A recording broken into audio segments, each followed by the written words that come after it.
ছেলেদের এই ২৯টি নাম কখনো রাখবেন না। এই নামগুলো রাখা সম্পূর্ণ হারাম। এই ২৯টি নামের অর্থ দ্বারা আল্লাহ ছাড়া অন্য কারো দাস বোঝানো হয়েছে। নামগুলো হলো আব্দুল উজ্জা, এর অর্থ উজ্জার দাস।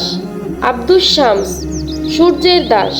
আব্দুল কামার, চন্দ্রের দাস। Abdul Muttalib, মুত্তালিবের Das. আব্দুল কালাম, কথার দাস। আব্দুল কাবা, কাবার দাস। আব্দুল নবী, নবীর দাস। গোলাম রাসূল, রাসূলের দাস। গোলাম নবী, নবীর দাস।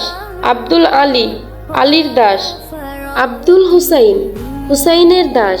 আব্দুল আমির, গভর্নরের দাস।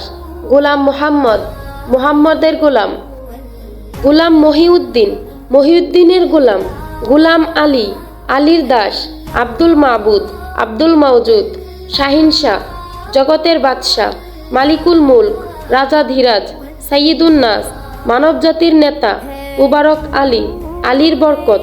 কুরবান আলী, আলীর জন্য উৎসর্গ। গুলাম জিলানি, রাব্বি হাসান, প্রভু হাসান। রাব্বি হুসাইন, প্রভু হুসাইন। রাব্বি, রব। গোলাম আম্বিয়া, নবীগণের দাস।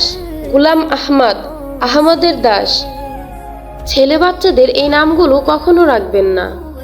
আপনাদের কাছে যদি আমার এই ভিডিওটি ভালো লাগে তাহলে ভিডিওটিতে একটি লাইক দিয়ে আমার চ্যানেলটিকে সাবস্ক্রাইব করে দিবেন। আসসালামু আলাইকুম।